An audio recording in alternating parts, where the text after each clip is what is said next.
시장에 보는 눈을 키우는 시간입니다. 오늘은 김현수 죄송합니다. 하나금융투자 연구위원입니다. 연구위원님 안녕하세요. 안녕하십니까? 안녕하세요. 어려운 자리 고맙습니다. 아닙니다. 그렇습니다. 감사합니다. 최근 오미크론 때문에 조정장에도 불구하고 외인들이 특히 수급이 2차 전지로 쏠리고 있는데요. 네네. 역시 위기 속에서는 미래 성장성에 관한 어쩌든 수급이 붙는 것 같습니다. 네. 자, 그런 의미에서 2차 전지 관련된 토픽과 그 배경은 뭔가요? 이제 지금 뭐 2차 전지 성장성 높은 구간이고 어느 한 종목이 딱 더 좋다라기보다는 사실 바스켓으로 사도 되는 구간이거든요. 그래서 전반적으로 다 좋게 보고 있고요. 일단 토픽은 이제 기본적으로 시총 큰 기업들 위주로 보셔도 충분하다라는 생각이라서 에코프로비엠, LG머티리얼즈 좋게 보고 있습니다. 네, 오늘은 또 마찬가지로 2차전지 소재단이 그동안에 급등을 뒤로하고 크게 쉬어가고 있는데 네. 에코프로비엠 얘기 먼저 한번 해보도록 할게요. 양극재 기업이잖아요. 네. 그런데 배터리 원가의 40%를 차지한다는 이 양극재 어떤 역할을 하고 어떻게 만드는지 그리고 좀 쉽게 좀 풀어주신다면 좀 네. 어떻게 풀어주실 수 있을까요? 그러니까 이게 이제 쉽게, 그러니까 말 그대로 정말 쉽게 본다라고 하면은 이 리튬이온 배터리는 이 양극과 음극을 계속해서 이제 이온이 오고 가면서 충방전이 이루어지는 재화인데요.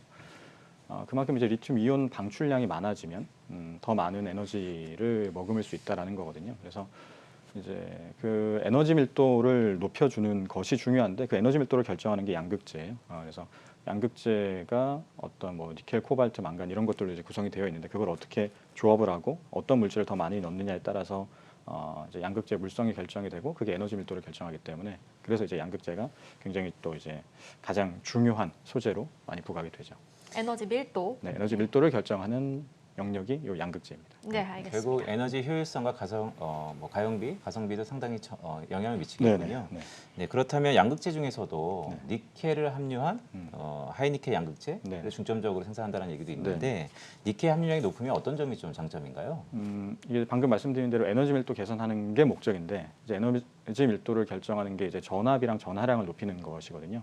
근데 이제 전압과 전하량을 결정하는 광물이 이제 니켈이고요.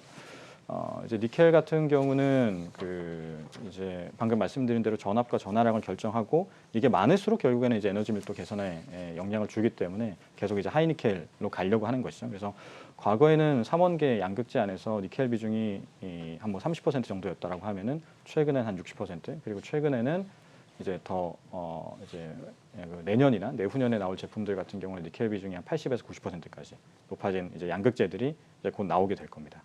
네, 에코프로비엠 이야기 좀 더 이어가 보도록 하면요. 일단 양극재가 전고체 배터리에도 좀 사용이 될 거다라는 이야기가 나오고 있어요. 전고체 배터리 시장에 대해서는 좀 막연한 이야기가 계속해서 나오고 있는데 좀 네. 구체적으로 짚어주신다면 어떤 이야기를 해주실 수 있을까요? 그러니까 이제 전고체 배터리 같은 경우는 그러니까 말씀 주신 것처럼 아직 뭐 개화한 시장은 아니고요.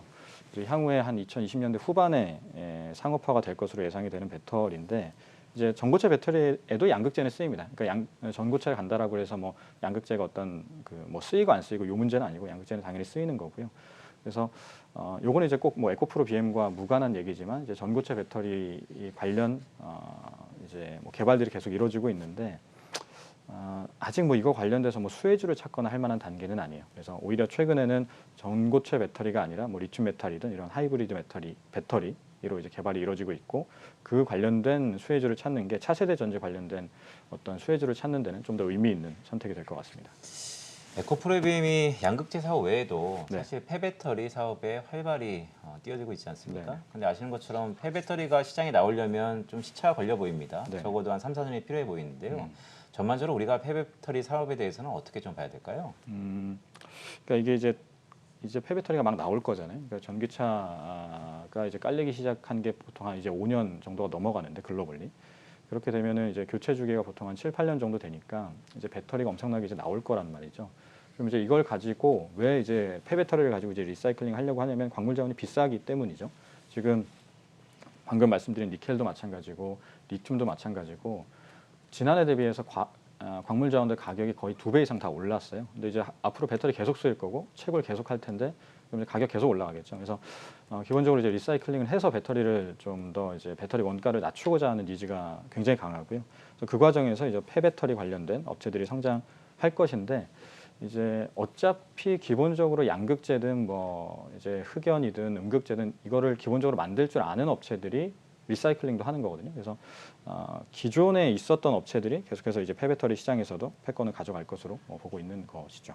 그런데 사실 주식 시장에서 가장 무서운 게 고평가 아니겠습니까? 네. 오늘 같은 경우에도 2차 전지 관련주들이 많이 빠지고 있거든요. 탑픽으로 제시해 주셨던 일진 머티리얼즈 같은 경우에도 11월 30일 이후로 계속해서 큰 폭으로 하락세를 보이고 네. 있어요. 오늘 또 유독 많이 빠지는 네. 모습인데 네. 일단 이렇게 좀 빠지는 이유가 있을까요?